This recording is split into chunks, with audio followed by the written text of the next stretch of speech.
Sir ನಮಸ್ಕಾರ. ಇದು SK enterprises agriculture technique Ramanagara Karnataka. ನಮ್ಮಿಂದ ಇದನ್ನು ಗಾಡಿ ಮಾಡಿದ್ದೀವಿ. ಬ್ರಷ್ ಕಟ್ರಿಗೆ ಕಳೆ ಹೊಡೆಯೋದಕ್ಕೆ ಅಂದ್ಬಿಟ್ಟು ಇದನ್ನು ಯಾವಾಗಲೂ ಎತ್ಕೊಂಡು ಯೂಸ್ ಮಾಡೋಕ್ಕಾಗಲ್ಲ ಅಂದ್ಬಿಟ್ಟು ಟ್ರಾಲಿ ಮಾಡಿದ್ದೀವಿ. ಇದು ಸಾಲಿಡ್ ಬಾಡಿ ಸ್ಟ್ರಕ್ಚರ್, ಯಾವುದೋ ನಟ್ ಬೋಲ್ಟ್ ಸಿಸ್ಟಮ್ ಇರಲ್ಲ, ಬರೀ ಇದು 2 ಕ್ಲಾಂಪ್ ಮಾತ್ರ ಇರುತ್ತೆ ಮೌಂಟ್ ಮಾಡೋಕ್ಕೆ. ಹೆವಿ ವೀಲ್ಗಳು ಯೂಸ್ ಮಾಡಿರ್ತೀವಿ. ಇದು ಯಾವುದೇ ಮಿಷಿನ್ ಇದ್ರೂ ಫಿಟ್ ಮಾಡ್ಬೋದು. ಬೆನ್ಗೆ ಹಾಕೊಳ್ಳೋ ಮಿಷಿನ್ ಆದರೆ ಸ್ಟ್ಯಾಂಡ್ ಮೇಲೆ ಇಡಿ, ಇವು ಸೈಡ್ಗೆ ಹಾಕೊಳ್ಳೋ ಮಿಷಿನ್ ಆದರೆ ಇಲ್ಲಿ ಡೈರೆಕ್ಟಾಗಿ ಮೌಂಟ್ ಮಾಡ್ಬೋದು. ಮತ್ತು ಇದು ವೆಯ್ಟ್ ಜಾಸ್ತಿ ಇರೋದ್ರಿಂದ ಸ್ವಲ್ಪ ಸ್ಟ್ರೆಂತ್ ಜಾಸ್ತಿ ಇರುತ್ತೆ. ಲೆವೆಲ್ ಇಲ್ಲ ಜಾಗ ಅಂದ್ರೂ ಬಿದ್ದೋಗಲ್ಲ, ಹಾಗಾಗಿ ನಮ್ಮ ಸ್ಟ್ರೈನ್ ಆಗೋಲ್ಲ ಜಾಸ್ತಿ. ತೂಕ ಹೊರೋ ಅವಶ್ಯಕತೆ ಇಲ್ಲ, ಒಂದೇ ಕೈಯಲ್ಲಿ ಆಪ್ರೇಟ್ ಮಾಡ್ಬೋದು. ಈ ಬ್ಯಾಕ್ ಸೈಡ್ ಸ್ಟ್ಯಾಂಡ್ ಕೂಡ ಇರುತ್ತೆ. ಓಕೆ, ಹೇಗೆ ಆಪ್ರೇಟ್ ಮಾಡೋದು ತೋರಿಸ್ತೀನಿ ನೋಡಿ.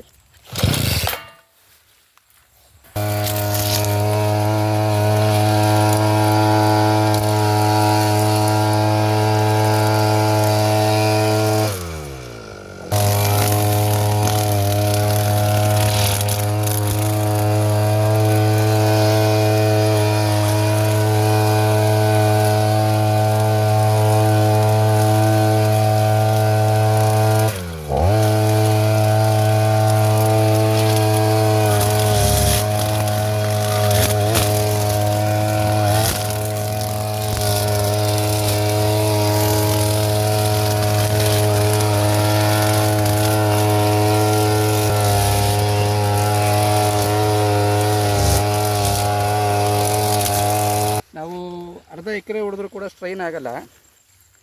ಕಾರಣ ಏನು ಅಂದರೆ ವೆಯ್ಟ್ ಎಲ್ಲ ಇದ್ರ ಮೇಲೆ ಬಿದ್ದಿರುತ್ತೆ. ಹಾಗಾಗಿ ವೆಯ್ಟ್ ಕೂಡ ಇದಿರೋದ್ರಿಂದ ಆ ಕಡೆ ಈ ಕಡೆ ಗುಂಡಿ ಇದ್ರೂ ಇದೇನು ಬಿದ್ದೋಗೋ ಚಾನ್ಸ್ ಇಲ್ಲ, ಹಿಂಗೆಲ್ಲ ಏನು ಬೀಳೋ ಚಾನ್ಸ್ ಇಲ್ಲ. ಇನ್ನು ಎಷ್ಟೇ ದೂರ ಇದ್ರೂ ಕೂಡ ಎಳ್ಕೊಂಡು ಹೋಗ್ಬೋದು. ಬೇಕಾದ್ರೆ ಬೈಕಲ್ಲಿ ಒಬ್ರು ಕುತ್ಕೊಂಡು ಹಿಂಗೆ ಸ್ಪೀಡಾಗಿ ದೂರ ಇದ್ದರೂ ಎಳ್ಕೊಂಡು ಹೋಗ್ಬೋದು. ಇದು ತುಂಬ ಈಸಿ ಇದೆ ಈ ರೀತಿ. Thank you.